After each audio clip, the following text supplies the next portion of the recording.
Assalamu alaikum, dear students. Class Inter Physics. We are going to start. Be careful.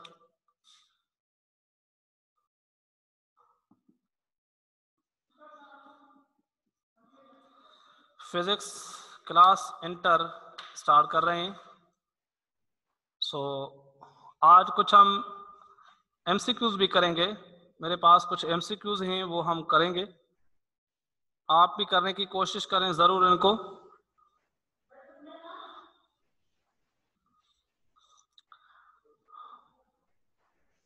तो question number जो 1 है, MCQs कुछ note करें.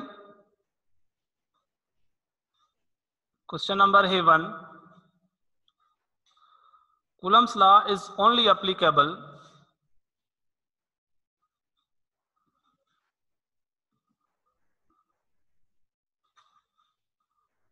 Coulomb's law is only applicable for the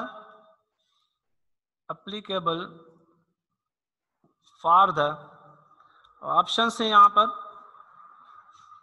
A option में है big charges, B में है small charges, सी option में है पॉइंट चार्जेस, डी ऑप्शन में है all.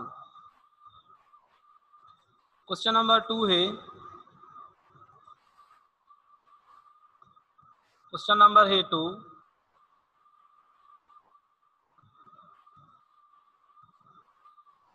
If the distance between two point charges is doubled,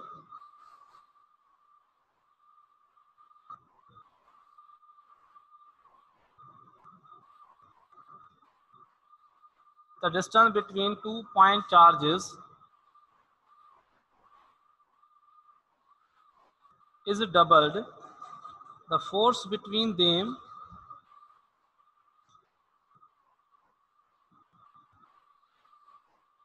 then electric force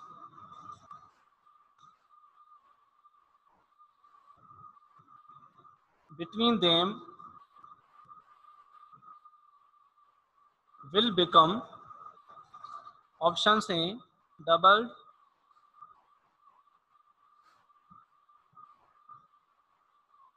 B option में है हाफ, सी ऑप्शन में है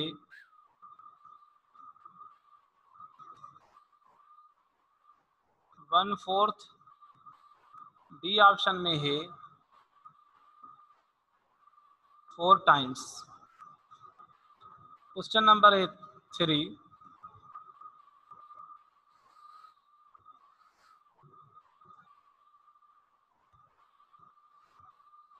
constant K in Coulomb's law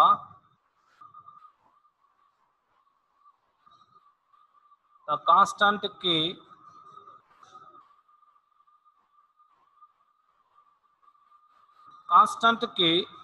in Coulomb's law, जो Coulomb's law में constant के होता है, डिपेंड्स अपॉन, वो डिपेंड करता है किस पर. ऑप्शन ए में है nature of the medium,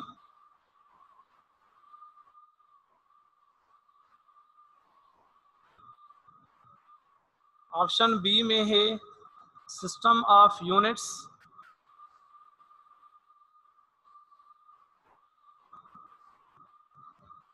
option C में है intensity of the charge,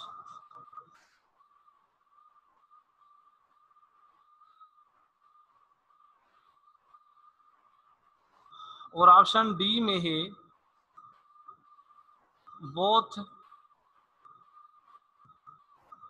A and B. Question number है 4.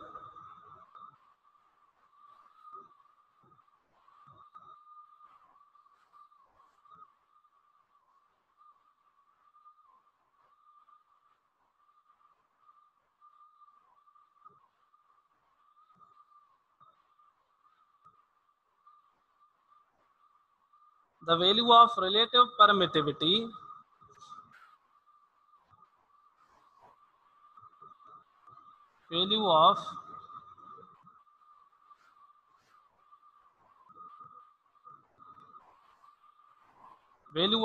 relative permittivity for all the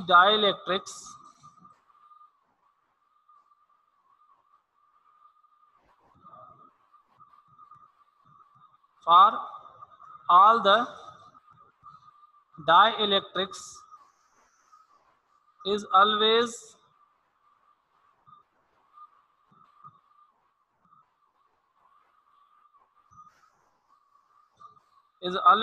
number A option में है less than unity,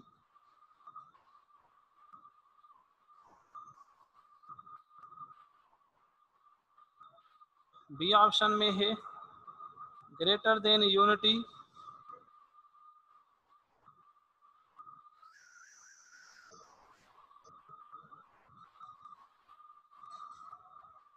C option में है इक्वल टू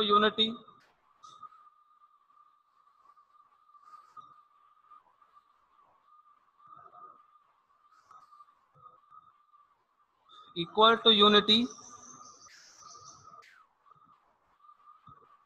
और डी ऑप्शन में है zero.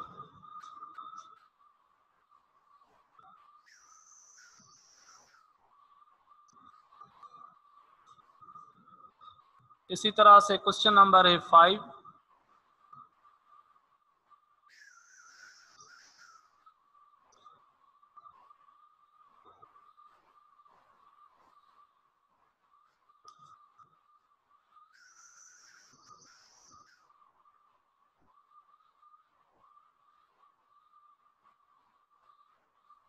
relative permittivity of air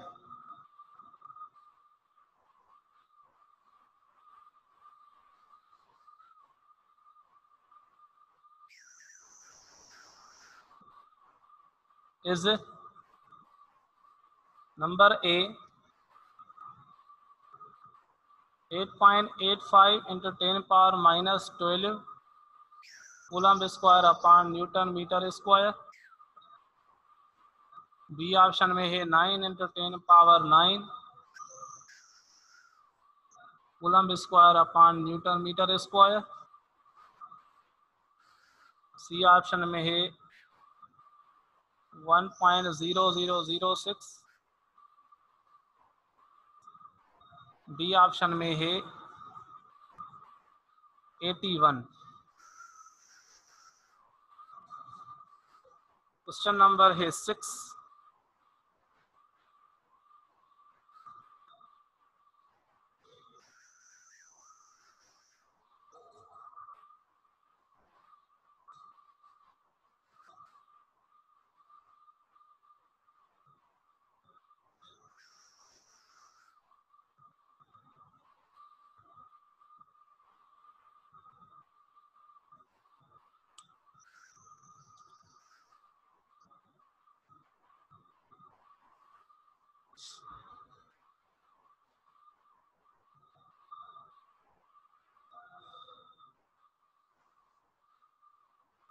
the force between two similar unit charges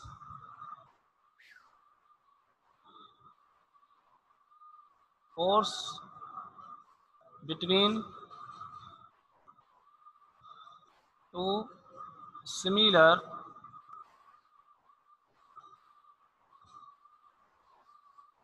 unit charges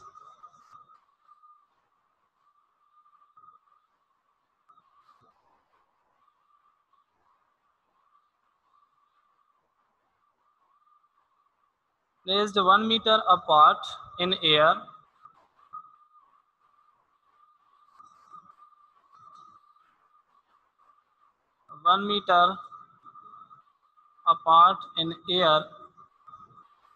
is 8.85 into 10 power minus 12 Newton, B में है 9 into 10 power 9 Newton, सी में है 1 Newton,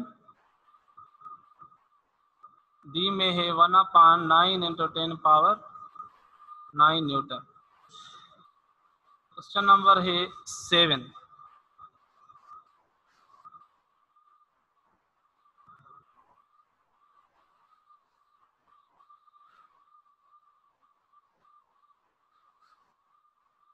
If the magnitude of charges and distance between them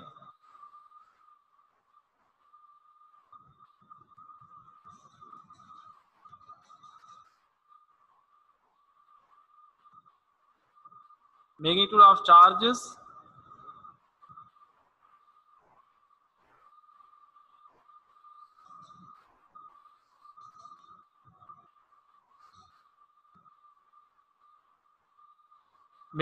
of charges and distance between them is doubled, then the force will be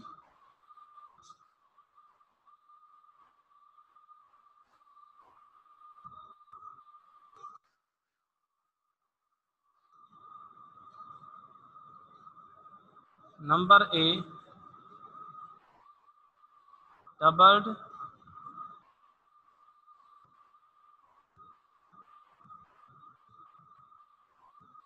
quadrupled,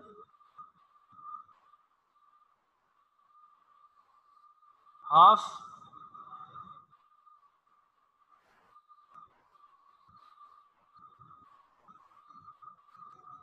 D remains same।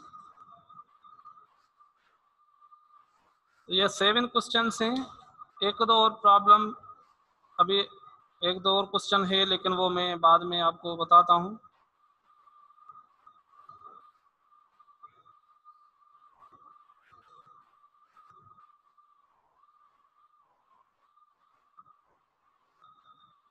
तो चलिए इसके answers मुझे जल्दी जल्दी बताएं। बिल्कुल सिंपल हैं, जहां तक हमने जो पढ़ लिया है उनमें से मैंने आपको ये क्वेश्चंस पूछे हैं। आई होप कि आपने कर दिए होंगे। Let me see the answers.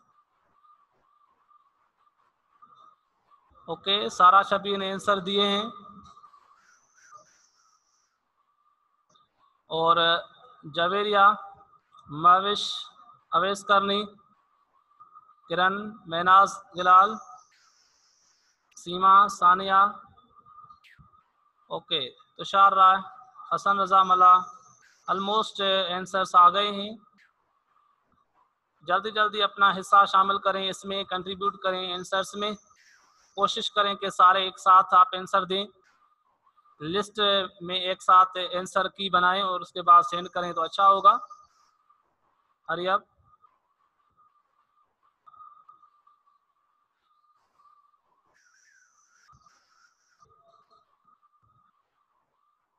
शफकत हुसैन ने भी आंसर दिए हैं, सातों के। शाबाश शफकत, गुड।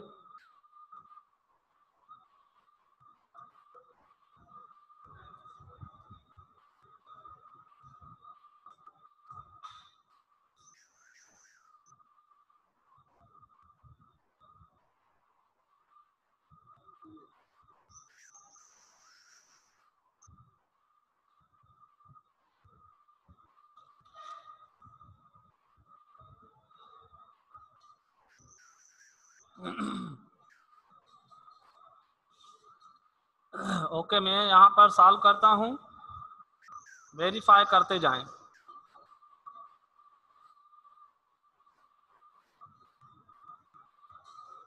ऑलमोस्ट आंसर आपने दे दिए हैं, लेकिन यहाँ पर देखें। क्वेश्चन नंबर 1 में है Coulomb's law is only applicable for which type of charges. तो ये मैंने आपको बात बताई थी, कूलम्स लॉ पॉइंट चार्जेस के लिए होता है। स्मॉल चार्ज और बिग चार्ज का यहाँ पर ये कॉन्सेप्ट नहीं है कि स्मॉल चार्ज तो हो लेकिन उसके चार्जेस के बीच में डिस्टेंस का क्या पता। पॉइंट चार्ज से तो हमें ये डेफिनेशन से ही मिलता है कि दो पॉइंट चार्जेस तब होती हैं जब उनके बीच में जो डिस्टेंस हो वो ज्यादा हो उनकी साइज। तो पॉइंट चार्जेस के लिए अप्लीकेबल होता है कूलम्स लॉ, यानी C option is the correct one. Okay, number second question है, if the distance between the 2 point charges is doubled. Distance अगर डबल हो जाए तो जो इलेक्ट्रिक फोर्स होता है वो क्या हो जाता है। एक तो ये देखें कि डिस्टेंस बढ़ जाएगा, डिस्टेंस बढ़ने से फोर्स क्या हो जाता है, कम हो जाता है, इनवर्स रिलेशन है। तो अगर डिस्टेंस डबल हो जाता है तो फोर्स हाफ नहीं होता बल्कि 1/4 हो जाता है, क्योंकि स्क्वायर के साथ इनवर्स रिलेशन होता है फोर्स और डिस्प्लेसमेंट। तो यहां पर हमारा सी ऑप्शन इज करेक्ट। इस ऑप्शन को, सी ऑप्शन को आप इस तरह से वेरीफाई कर सकते हैं जैसे कि force between the two charges का फार्मूला होता है F is equal to Q1 into Q2 upon R square. और हमने क्या कहा कि हमने फोर्स फाइंड करना है F डैश मतलब न्यू फोर्स जो होगा कब, जब डिस्टेंस जो होगा R डैश वो कितना हो जाए, 2R हो जाए, डबल हो जाए, यानी R डैश और F डैश पुट करें, कूलम्स लॉ अगेन अप्लाई करें तो K Q1 Q2 सेम रहेंगे, चार्जेस के मैग्नीट्यूड। R यहाँ पर डैश की जगह पुट करेंगे 2R, इसको करेंगे होल स्क्वायर और इसको फर्दर सॉल्व करेंगे तो K Q1 Q2 अपॉन 2 का स्क्वायर होता है 4R स्क्वायर। तो K Q1 Q2 upon R square तो हमारा फोर्स है, यानी ये फोर्स का 1/4 हो गया। तो इसको हम लिखेंगे 1/4 टाइम्स द एक्चुअल फोर्स। तो ओवरऑल हमें जो रिलेशन मिला तो यानी F dash is equal to 1/4 times the actual force. तो this is the 1/4 C option. उसके बाद क्वेश्चन नंबर 3 है the constant K in Coulomb's law depends upon. याद रखें जो कांस्टेंट के होता है इसका वैल्यू आपको याद तो होगा, के का वैल्यू होता है 9 into 10⁻⁹ newton into metre square upon coulomb square. तो जो के का वैल्यू होता है वो डिपेंड करता है, एक तो नेचर ऑफ द मीडियम पे डिपेंड करता है और सेकंड डिपेंड करता है वो सिस्टम ऑफ यूनिट्स पर भी डिपेंड करता है। अगर यहाँ पर आप न्यूटन की जगह डाइन पुट कर दो तो न्यूटन में कितने डाइन होते हैं, 10⁵, मतलब वैल्यू ही चेंज हो जाएगा। तो के जो वैल्यू है वो डिपेंड करता है एक तो नेचर ऑफ द मीडियम और सिस्टम ऑफ यूनिट्स, मतलब ऐसा सिस्टम हो और मीडियम एयर हो तो ये वैल्यू होता है। मतलब ये जो वैल्यू होता है कब होता है, एक तो एसआई यूनिट्स हो और इन फ्री स्पेस या इन एयर की बात करें तो ये वैल्यू होता है, ये कंडीशन से। तो यानी nature of the medium, system of units. बाकी जो सी इंटेंसिटी ऑफ चार्ज तो वही है बॉडी की जो होगी 1 कूलम या 2 कूलम। तो डी ऑप्शन में आप देख रहे हैं both A and B, D is correct. Question number 4 the value of the relative permittivity for all the dielectrics. याद रखें एप्सिलॉन आर का वैल्यू हमेशा ग्रेटर देन 1 होता है। क्या होता है, ग्रेटर देन 1 होता है। ए में है लेस देन 1, बी में है ग्रेटर देन 1। एप्सिलॉन आर को की बात कर रहे हैं, permittivity for all the dielectrics मतलब एप्सिलॉन आर के वैल्यूज, एप्सिलॉन आर के वैल्यूज की पूरी लिस्ट बनी होती है। आप गूगल पे सर्च करेंगे डाइलेक्ट्रिक कांस्टेंट तो आपको हर मटेरियल का, ऑयल का या प्लास्टिक का, रेजिन का, फ्लेनल का या जो भी मीका है, वाटर है, सब का आपको वैल्यू मिल जाएगा। ग्रेटर देन 1 होता है। ओके, उसके बाद अगर हम कहें कि परमिटिविटी का वैल्यू फ्री स्पेस के लिए कितना होता है तो याद रखें फॉर फ्री स्पेस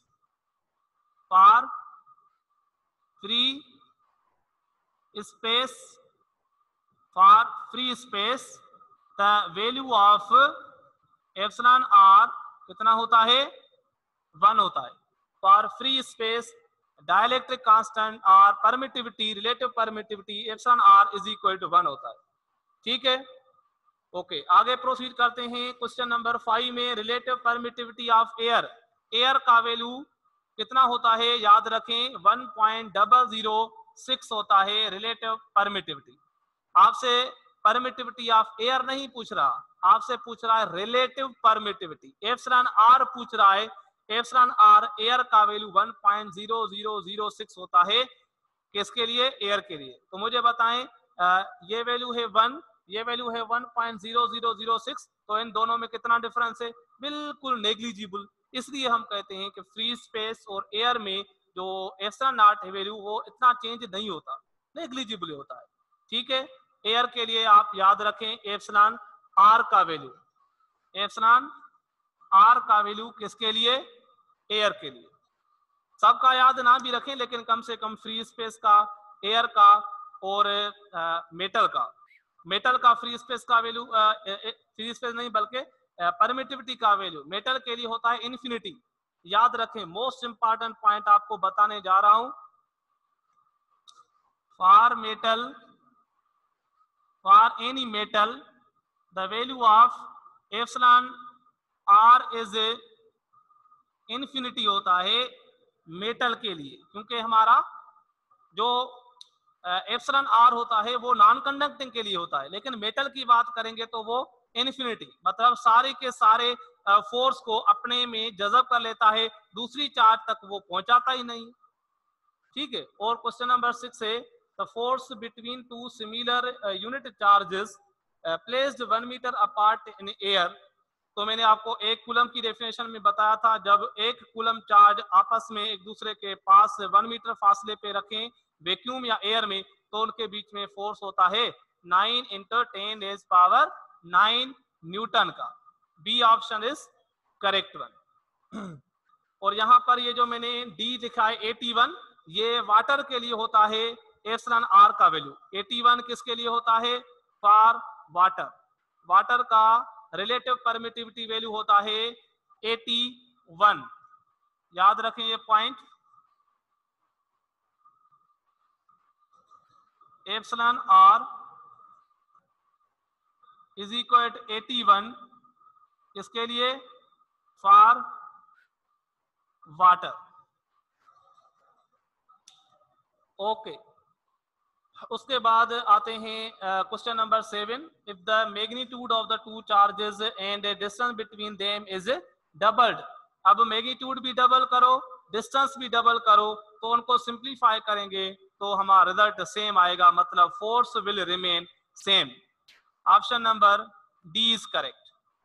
कैसे सेम है, अगर हम इसको करना चाहें तो ठीक है, इसको नोट करें तो मैं आपको समझाता हूं क्वेश्चन नंबर 7 सॉल्व करने के बाद कैसे फोर्स हमारा सेम आता है। जल्दी से इनको नोट करें।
ओके, फर्दर हम प्रोसीड कर रहे हैं।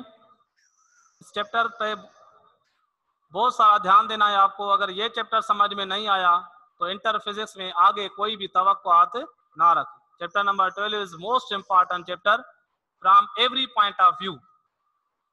एंट्री के पॉइंट ऑफ व्यू से कहें या एग्जाम के पॉइंट ऑफ व्यू से कहें, टर्मिनल के पॉइंट ऑफ व्यू से कहें, कॉन्सेप्चुअल पॉइंट ऑफ व्यू से कहें, from every point of view this chapter is a most important chapter.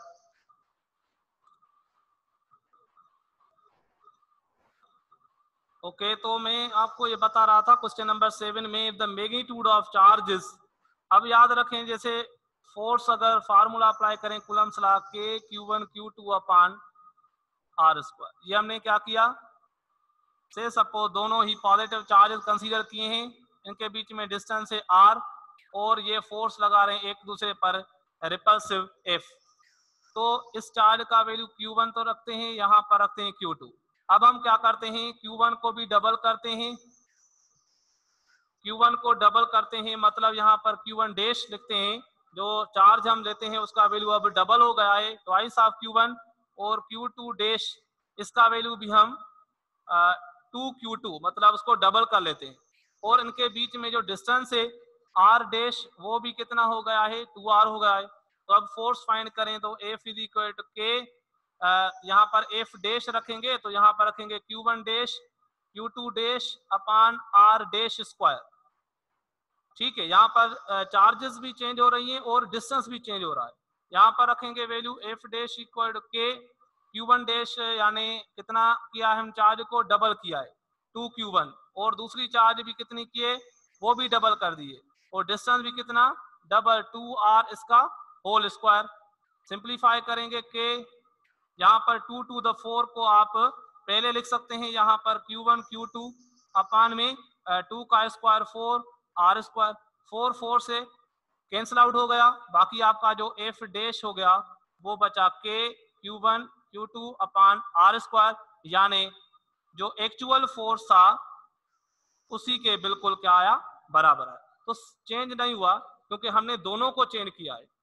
ठीक है, इस तरह अगर क्वेश्चन आता से सपोज के अगर हम if the distance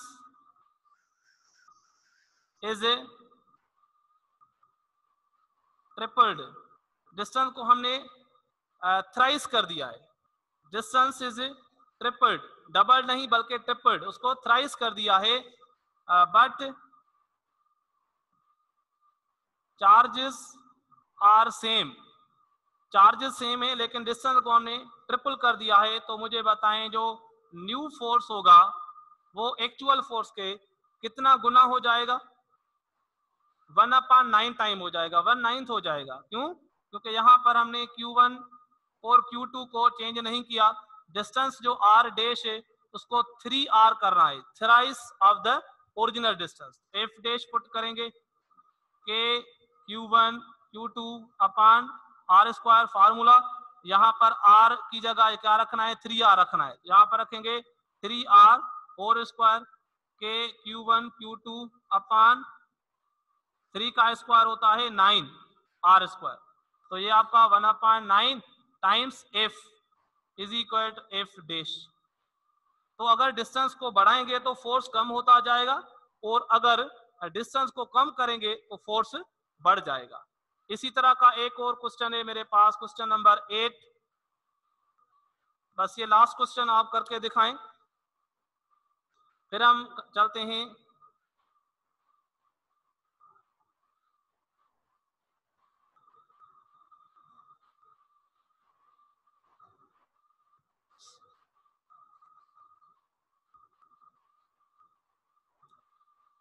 the electrostatic force between two charges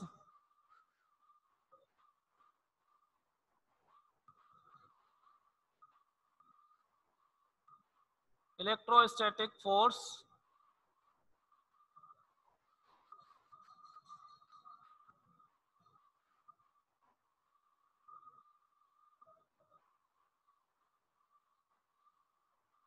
between two charges is 42 Newton. If we place a dielectric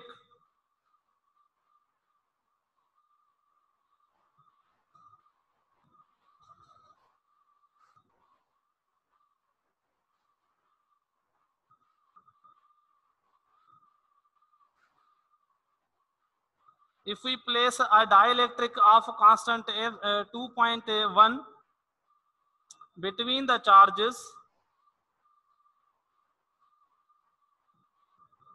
charges के बीच में अगर हम ये पुट करें डाइलेक्ट्रिक, तो force becomes equal to,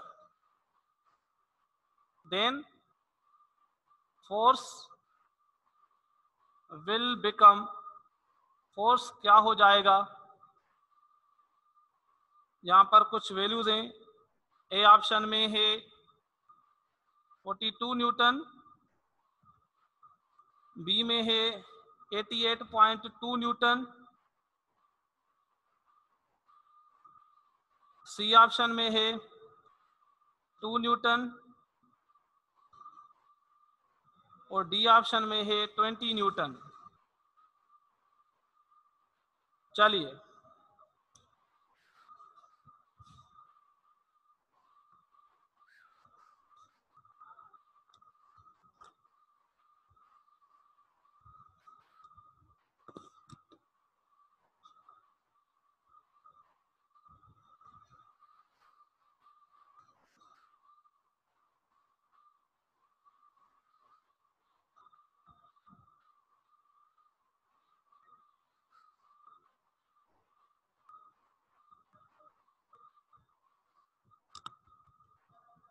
answer बताया है तकरीबन सब स्टूडेंट ने, और ऑलमोस्ट सही लग रहा है, एक दो को छोड़कर बाकी आंसर सही दिया है।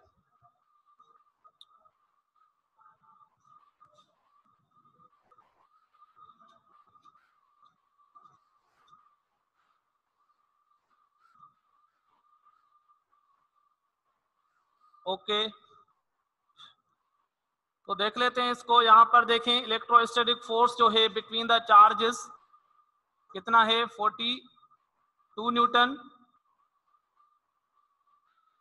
ओके, और एप्सिलॉन आर यानी डाइलेक्ट्रिक कांस्टेंट गिवन है हमें 2.1।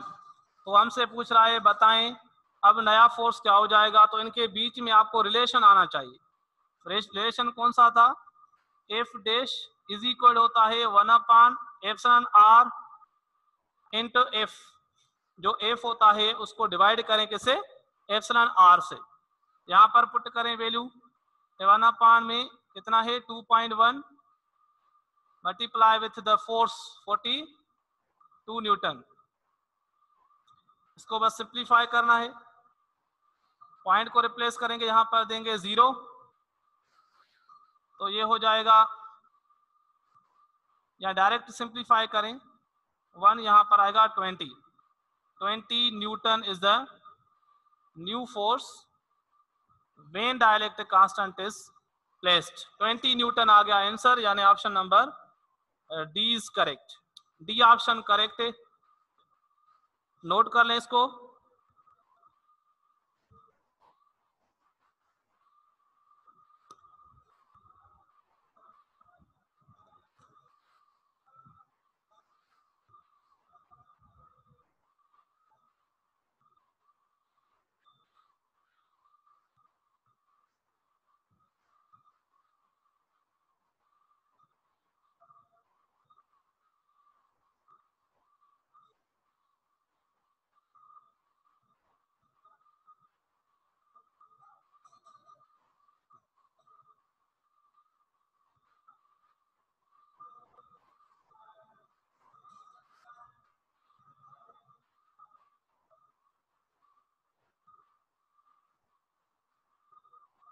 ओके, नोट कर लिया।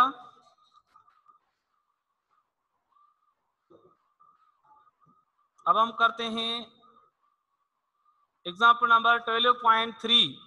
टेक्स्ट बुक में 12.3 एग्जाम्पल है, उसको जरा सब देखें अपने टेक्स्ट बुक में। कंपेयर करना है force, gravitational force and electrostatic force between electron and proton in case of the hydrogen atom, ground state of hydrogen atom.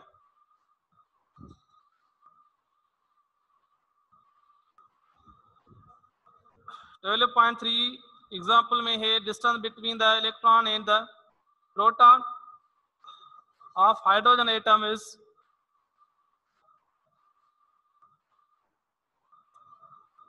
Data लिखते हैं, distance between proton and electron of hydrogen atom is 5.3 into 10 power minus 11 meters।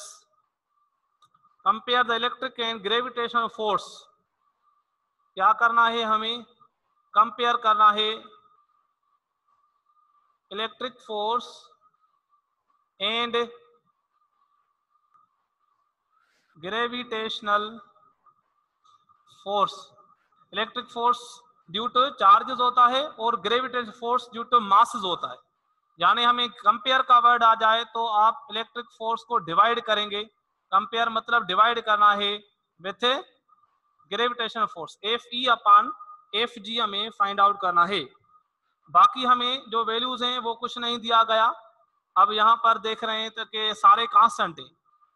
ये है nucleus, इसमें क्या होता है, proton होता है और electron is revolving in the nucleus. Let's suppose यहाँ पर ये इलेक्ट्रॉन है, हाइड्रोजन एटम की बात कर रहे हैं। हाइड्रोजन एटम, इनके बीच में जो डिस्टेंस होता है वो भी आपको पता है, radius of hydrogen 0.53 10 power minus 10 metre, या इसको आप लिख सकते हैं 5.3 इंटू 10 पावर माइनस 11 मीटर, जो भी पुट करें। और मास ऑफ प्रोटॉन, एक ही प्रोटॉन होता है, प्रोटॉन एक होता है, और एक क्या होता है, हाइड्रोजन में इलेक्ट्रॉन होता है। तो प्रोटॉन और इलेक्ट्रॉन की जो चार्ज होती है वो तो बराबर होती है, पॉजिटिव या नेगेटिव। मैग्नीट्यूड होता है 1.6 इंटू 10 पावर माइनस 19 कूलम, और मास इलेक्ट्रॉन का मास 9.11 10 पावर माइनस 31 किलोग्राम, और प्रोटॉन का मास होता है कितना, 1.67। बाकी आप उनको 24 लिखें, ठीक है, वरना 1.67 10 पावर माइनस 27 किलोग्राम। प्रोटॉन का मास भी है, इलेक्ट्रॉन का मास भी है।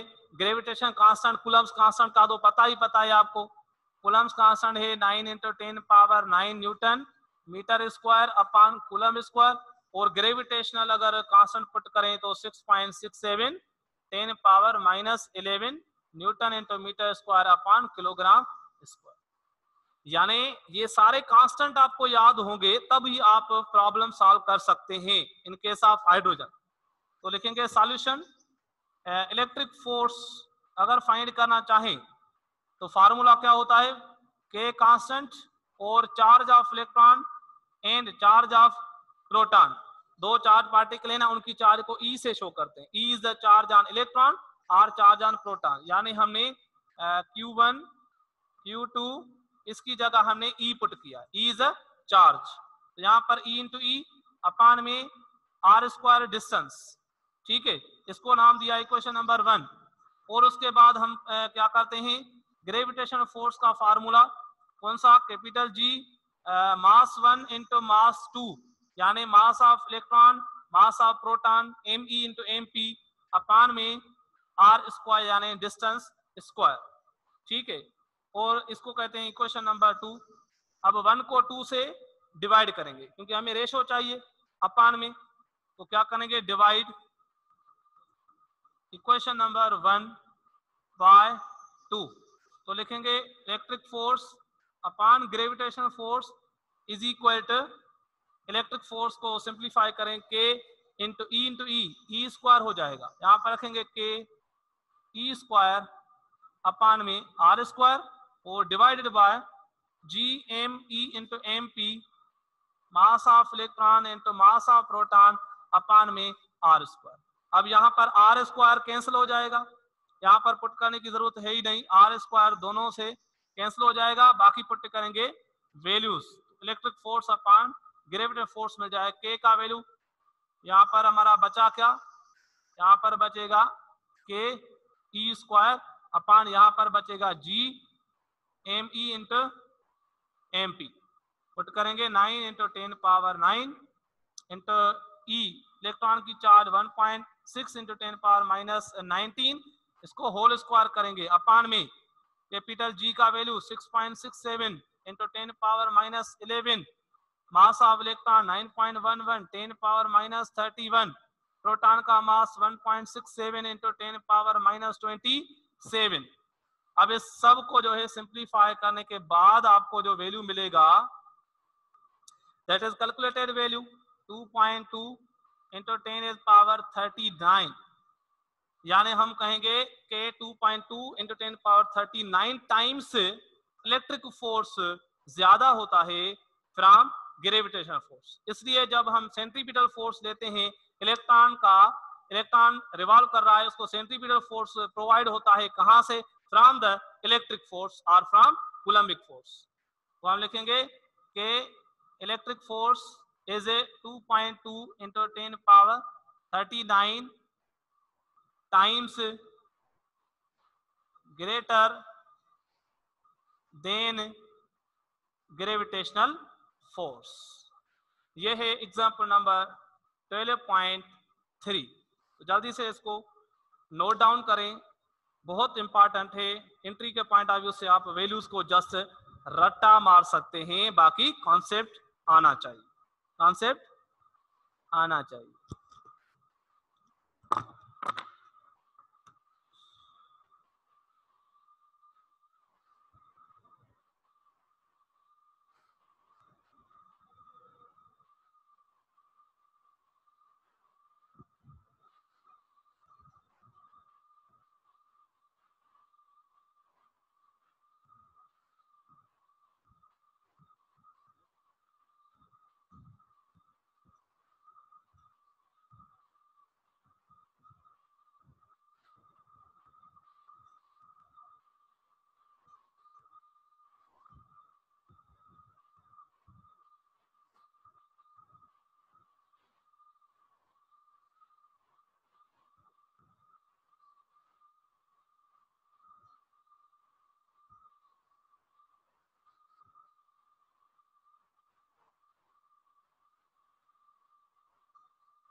ओके, नोट कर लिया।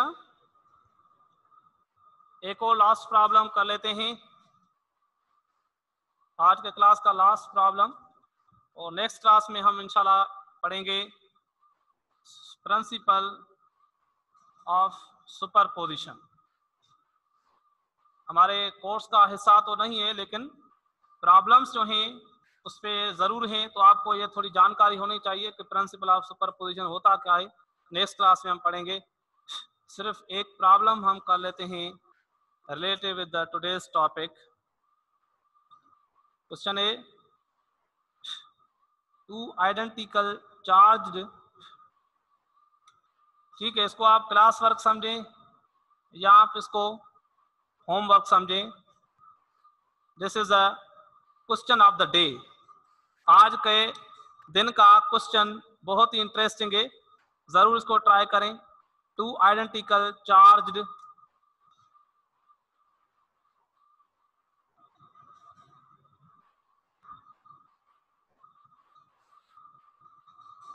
two identical charged copper spheres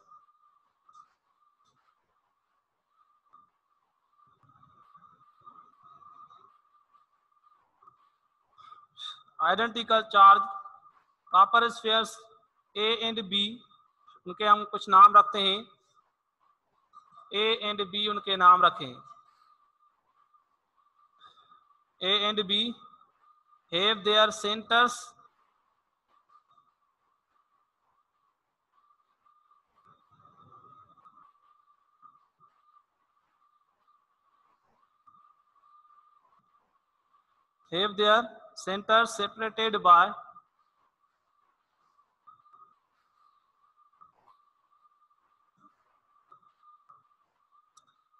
separated by a distance of 50 centimeter.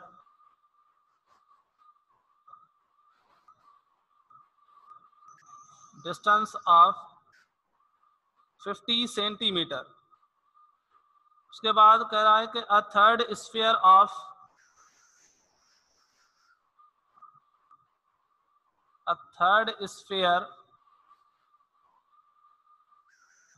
Of same size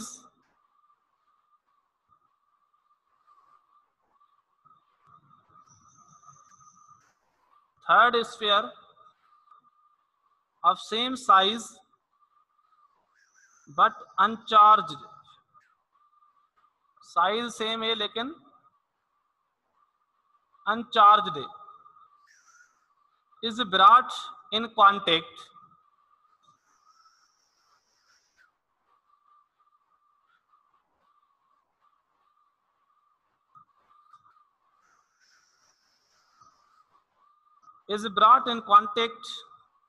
with the first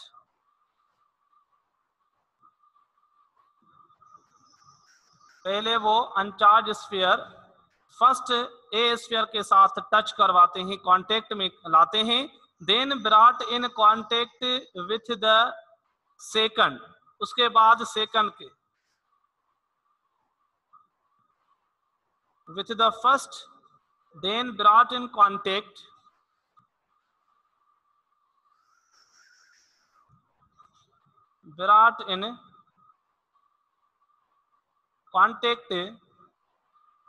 with the second sphere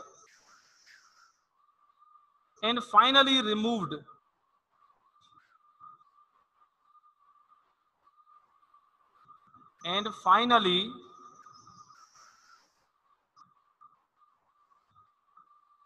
उसके बाद हम इसको रिमूव कर लेते हैं, उनको यानी डिस्कनेक्ट कर लेते हैं।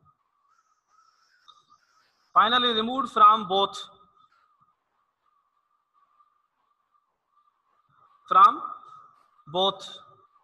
क्वेश्चन है what is the new force of repulsion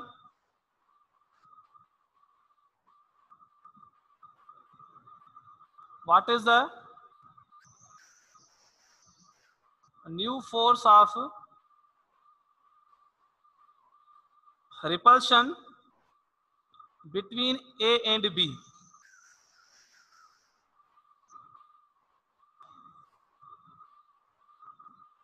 पहले तो आप 2 मिनट के लिए इस प्रॉब्लम को इत्मीनान से रीड करें, रीड करने के बाद इस प्रॉब्लम को समझने की कोशिश करें और उसके बाद उसको सॉल्व करने की कोशिश करें। बहुत ही कॉन्सेप्चुअल प्रॉब्लम है।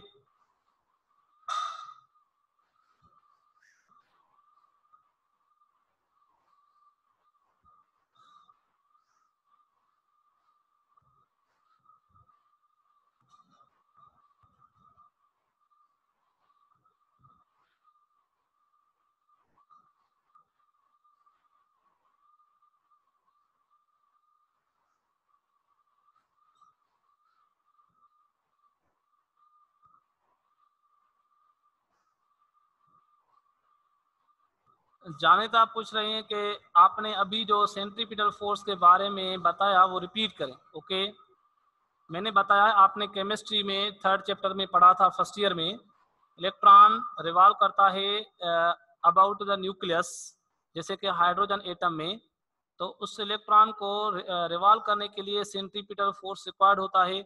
तो वो सेंट्रीपिटल फोर्स उसको कहाँ से मिलता है, कौन सी चीज इसको प्रोवाइड करती है सेंट्रीपिटल फोर्स? तो हम यहाँ पर क्या हमने बात की कि प्रोटॉन और इलेक्ट्रॉन के बीच में अट्रैक्शन होती है, यानी electrostatic attraction which is provided by the Coulombic force, उससे उसको मिलता है सेंट्रीपिटल फोर्स। और वहां पर ग्रेविटेशनल फोर्स काम नहीं करेगा क्योंकि मासेस जो हैं वो नेग्लिजिबल हैं, इसलिए gravitational force will become insignificant there. हाँ, हालांकि होता है लेकिन वो इनसिग्निफिकेंट होता है, मतलब वो काउंटेबल नहीं होता। ठीक है,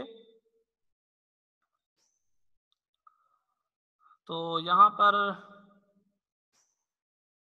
सानिया मेमो ने आंसर दिया है, गुड, सानिया ने दिया है आंसर, और फलक रेहान ने भी दिया है, सायका ने दिया है, बट सायका का आंसर सही नहीं लग रहा। सायका दोबारा ट्राई करें आप। बाकी सानिया का सही लग रहा है, हसन रजा का गलत है, ओके, और हारिस का भी गलत। ठीक है, तो ये आप होमवर्क इसको कंसीडर करें, this is your homework problem, take your time. ठीक है, कल तक आपको टाइम है, आप इनको जरूर ट्राई करें, वरना हम ये प्रॉब्लम कल सॉल्व करेंगे यहाँ पर। और क्लास का टाइम अब खत्म होने जा रहा है। Who is there to ask the question now?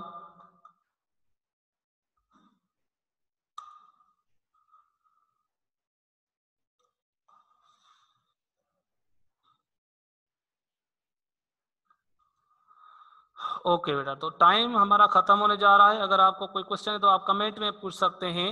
Hasan Raza का गलत है आंसर। हसन रजा दोबारा ट्राई करें, जरूर दोबारा ट्राई करना पड़ेगा, लेकिन ओके।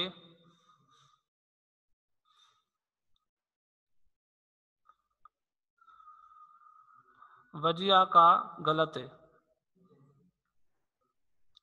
वजिया का भी गलत है। लाइबा कंबो the force is zero because all are neutral. नहीं, लाइबा कंबो जीरो नहीं होगा क्योंकि वो न्यूट्रल नहीं होंगे।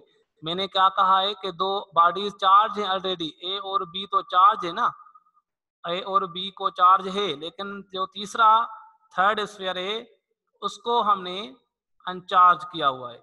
यानी तीसरा अनचार्ज जब हम उस ए और बी के साथ टच करवाएंगे तो चार्जेस डिस्ट्रीब्यूट हो जाती हैं इक्वली। वो कॉन्सेप्ट यहाँ पर अप्लाई होगा, यानी जीरो नहीं होगा। अब्दुल वहाब सोलंकी का गलत है। फलक रेहान ने आंसर दिया है, लेकिन अभी मैं यहाँ पर वेरीफाई नहीं कर सकता। सही लग रहा है आपका, फलक रेहान का सही लग रहा है, बट कल तक आपके लिए ये टाइम है, आप इनको जरूर ट्राई करें। आज के क्लास का टाइम अभी खत्म होने जा रहा है। आज खैर से जुम्मा भी है, तो सबको जुम्मा मुबारक। जरूर नमाज का टाइम होने वाला है, आप नमाज पढ़ेंगे, दुआ में याद रखेंगे और सच्ची दिल से पढ़ेंगे, ट्राई करेंगे इस प्रॉब्लम को। ठीक है, तब तक के लिए खुदा हाफिज।